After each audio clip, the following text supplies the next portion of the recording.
The CDC says it's too high for about 1 in 10 Americans. So we're discussing controlling cholesterol. Our guest is Eric Shoup. He's a physician assistant and clinical lipid specialist. This is Flourish, a podcast from Prisma Health. Thanks so much for joining us. I'm Joey Waller. Hi there, Eric. Welcome. Thank you, Joey. Appreciate it. Glad to be here with you. Yeah, appreciate the time. Great to have you aboard. So first, we hear about it a lot, of course, but for those that don't know specifically, what exactly is cholesterol? Yeah, so cholesterol is something that we all need, right? We need it to make the cell membrane formation. We need it for hormone production for both men and women. So it's a necessity, and our body creates enough of it for the most part to take care of those things. So when people say, oh, well, cholesterol is bad for you, well, too much cholesterol is bad for us, but we need some in order for the daily function of our bodies. Interesting, because I think you hit on it there. I get the feeling many people are under the misconception that all cholesterol is bad. So that being said, why is high cholesterol a problem for us? Yeah, so high cholesterol, when we have too much of it, the body is looking for places to put it. And a very tempting place for that is to be out in our arteries. So our arteries in our neck, in our heart, in our limbs, like our legs. And so it slowly deposits it there because there's no other place for it to go. And over time, right, unfortunately, the atherosclerotic process, the process of laying down plaque in our arteries, it's not harmful until the end where we have symptoms like a stroke or a heart attack or a cold limb. Right. So this is a process that's slowly ongoing in many of us. And a lot of us don't even know that it's getting to a point where it's a problem. Right. So it just kind of sneaks up on many people. So what causes high cholesterol, and can it be hereditary? So to keep it simple, I mean, the lifestyle and the heredity are probably equally important. There's certain percentages in some studies that are out there, but there are some people, it's frustrating for them because they are very strict with their diet. I joke with some of my patients and I say, you unfortunately could eat grass and drink water and run a marathon every other weekend. And unfortunately, your predisposition to have high cholesterol just overcomes your lifestyle ability to modify it. But other people, they respond fairly well, especially people who are overweight or they're diabetic. They have a lot more room to make changes.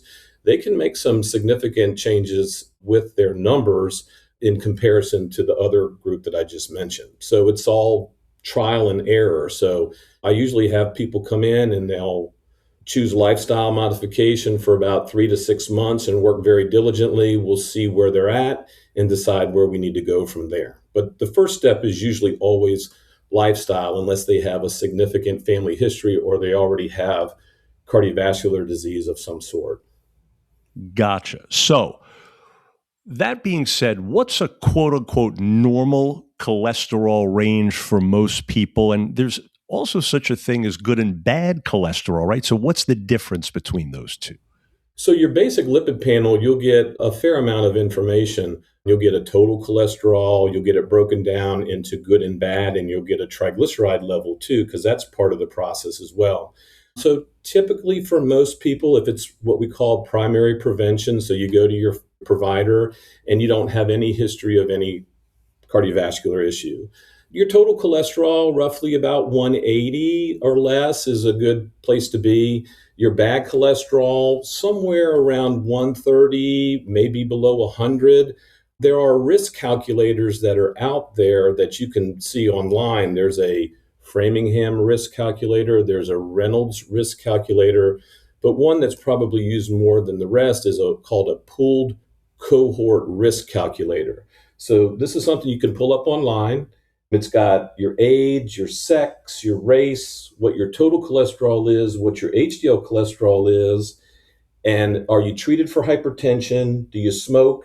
And are you diabetic? So you put all that information in and it'll calculate a risk score. And that will help you decide what in particular your cholesterol value should be. Are you low risk? Are you borderline risk? Are you intermediate risk? Or are you high risk? And as you figure those out, then that will specify kind of what your LDL cholesterol value should be. Can good cholesterol balance out the bad? Yeah. So we hear that all the time, right? I have a lot of patients who come in and they say, my HDL is so high that people tell me that I don't have to worry about my bad cholesterol. And I go, well, I have lots of people who come to me with pretty good HDL values in the 60s and 70s, yet they still have trouble and they have to go to the cath lab and have some procedures done. So having a high good cholesterol is helpful, but it doesn't completely negate having a high bad cholesterol. So the bottom line is you would like a good mix of both. Make sure you try to do things to help raise your good cholesterol, like good weight management, good lifestyle, exercise on a regular basis. Those are very helpful. And then with the other side of the coin is, good low saturated fat intake, low cholesterol intake, things of that nature. So if you balance both, then you'll get the best of both worlds. And so, at what point should we get our cholesterol checked? That, of course, presuming it's not been checked in a while, which, of course, it should be regularly. Yeah. So initially, what will happen is, your pediatrician usually is going to check it at around age 10. Now, sometimes they'll check it a little bit earlier, especially if there's a strong family history of cardiovascular issues. They'll maybe check it at age 2 to kind of get a jump on it. But age 10 and then at age 20. And then typically every 5 years after that, unless you need to be treated. And then once you go down that treatment paradigm, it all depends, is it lifestyle? Check in 3 to 6 months. If you're starting to have to consider medications, then you might want to have those follow-ups between 1 and 3 months after change in medical therapy. Okay. Now, in order to lower that bad cholesterol and raise the good, what are some of the foods that are best for lowering high cholesterol, and which ones should we stay away from? The best thing to do is to eliminate processed foods, right? So if you look at the label and you see anything that reads hydrogenated, just kind of keep on walking past that. You want whole foods is the best thing to do. I mean, back when my parents were kids, everything was pulled out of the garden. It wasn't freeze dried or frozen or warmed up in a microwave or boiled away in a pot of hot water. So whole foods, Mediterranean diet, that works very well. So those are the things to kind of go for. So good balance of fruits, vegetables, lean meats, stay away from fried foods, anything that's fatty, those tend to be problematic. Eggs, as you well know, are always a big focal point when talking about cholesterol. Some are probably under the impression they should be avoiding eggs altogether. Is it that, or is it just a matter of moderation? Yeah, I would agree with the moderation part with that, Joey. The protein component, right, the egg white, that's very good. And the cholesterol content of it, it's not like you want to be bringing in eggs on a daily basis, but it is a good nutritional source. And so it's just moderation with that. Your typical egg has anywhere between 150 to 250 milligrams of cholesterol in it. So just careful, right? You don't want to be having an omelet every day, but really, the culprit above and beyond cholesterol is saturated fat. That is really the culprit that leads to a lot of problems. So, refined white carbohydrate, saturated fat, those are things that we need to be really careful of, right?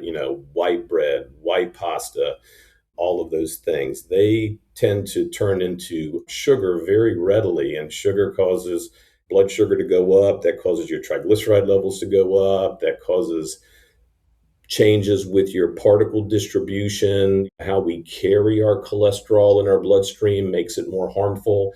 And if you really have a lot of blood sugar issues, your cholesterol can become, a fancy term is glycosylated. That means your cholesterol can be associated with sugar and it makes it more harmful to your arterial wall.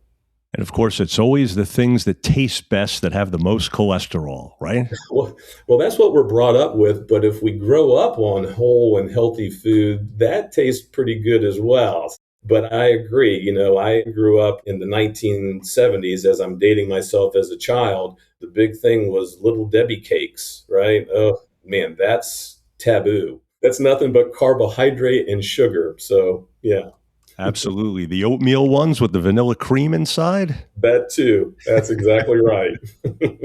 I hear you. A couple of other things. When we talk about lifestyle changes for the sake of ideal cholesterol levels, in terms of exercise, for those that are daunted by the mere thought of exercising, being active, either because they've never been or they haven't been in a while, what are a couple of very basic, simple things that most anyone is capable of doing as a starting point?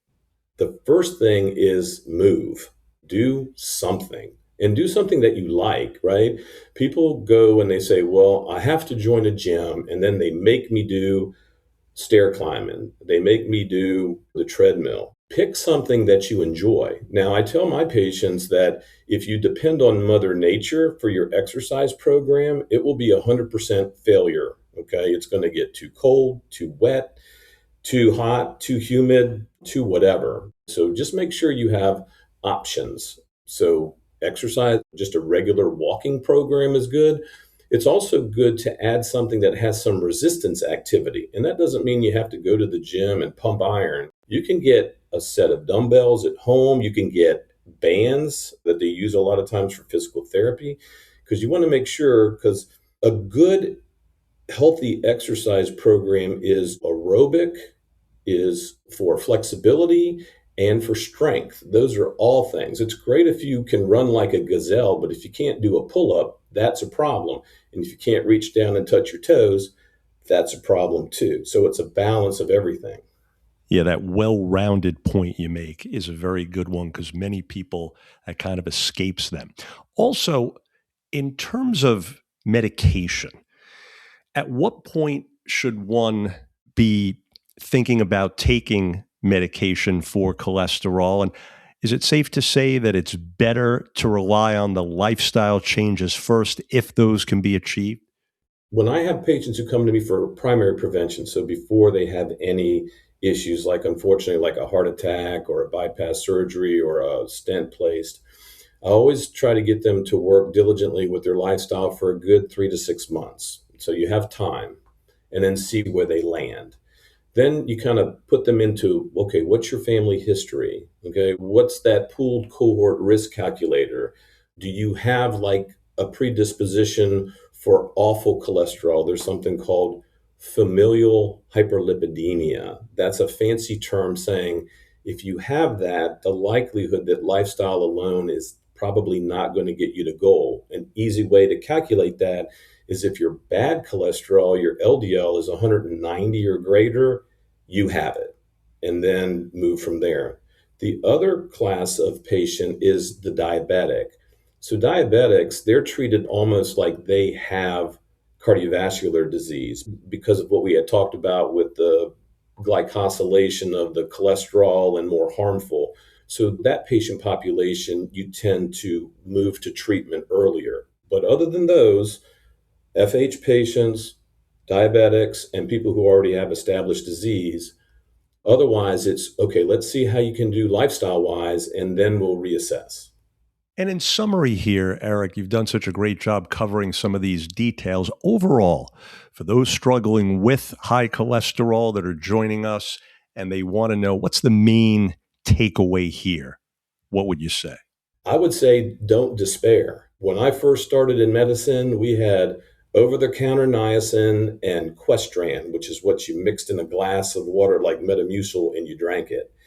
If we could get your LDL cholesterol down by about 20 to 25, that was a major accomplishment. We have medicines now across the board that I can take people, and I have taken people's bad cholesterol values of 6 or 700 and be able to normalize them. So no matter how bad you think your cholesterol is, and some people have some pretty bad cholesterol out there, there's lots of options for treatment.